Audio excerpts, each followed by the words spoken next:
कि वो जो फैक्ट्रियों के मजदूर हैं वो आज भी उनकी हालत वही है।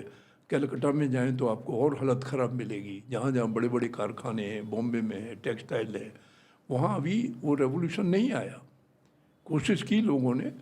लोग असल में क्या है कि पहले जैसी कोई चीज़ें नहीं रही। पहले जैसे कम्युनिस्ट वामपंथी नेता नहीं रहे। आजकल के वामपंथी नेता बहुत सारे तो रंग बदल लेते हैं अपना। अगर फैक्ट्री मालिक ने उनको ऑफ़र कर दिया, एक तुम्हें बॉम्बे में फ्लैट देंगे, इतने लाख रुपए देंगे, हड़ताल तोड़वा दो, तोड़वा देगा वो। चल यानी वो ख़त्म हो जाएगा। मज़दूर की लाइफ तो वही रह जाएगी जो थी। तो अभी उसकी ज़रूरत है थोड़ा सा उधर ध्यान देने की। आपने मज़दूर की लाइफ की बात करी है। मज़दूर को सुरक्षा देने वाले जो कानून हैं, जो श्रमिकों के लिए जो कानून हैं, लेबर लॉज हैं, वो बहुत वाटर डाउन कर दिए गए, बहुत हल्के बना दिए गए। मालिकों के हाथ में ही सब कुछ है अब। खासकर सुरक्षा और स्वास्थ्य का जो सवाल है मज़दूर का, वो इन कानूनों से बहुत ज़्यादा अब बाहर चला गया है। बाहर चला गया है और सच्चे मायने में शिवाजी वो कानून लागू भी नहीं होते। वो आपने जैसा कहा कि मालिक के हाथ में रह जाते हैं। एक एक जो मज़दूरों का एक नेता होता है, डायलॉग उसके बीच में और फैक्ट्री के मालिक के बीच में रह जाता है। I am representative of 500 man और मैं आपसे बात करने आया हूँ। आप कहते हैं भाई हड़ताल ख़त्म करा दो और तुम जो चाहो ले लो। बात वहाँ ख़त्म हो जाती है।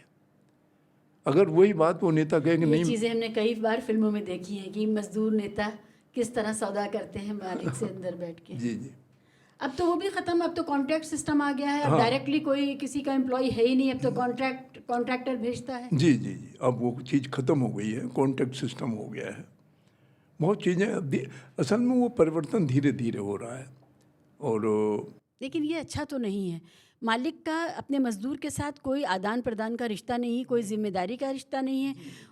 मज़दूर मालिक के लिए अपने आप को वफ़ादार और ज़िम्मेदार और उसके दर्दमंदी के साथ काम करने के लिए अपने को प्रेरित नहीं पाता है।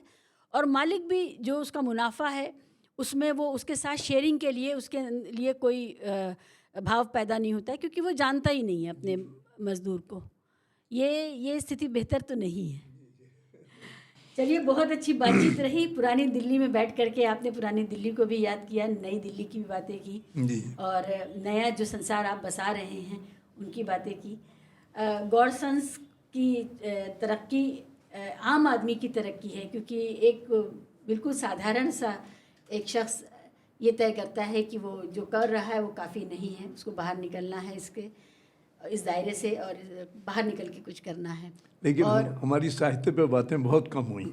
साहित्य पे बातें कम हो पाई हैं। हम फिर बैठेंगे साहित्य पे चर्चा करने के लिए, और साहित्य पर विशेष चर्चा के लिए विषय चुन करके बैठेंगे। ठीक है। तो और उस दिन हम ये सब बातें नहीं करेंगे, साहित्य की ही बातें साहित्य की बातें करेंगे।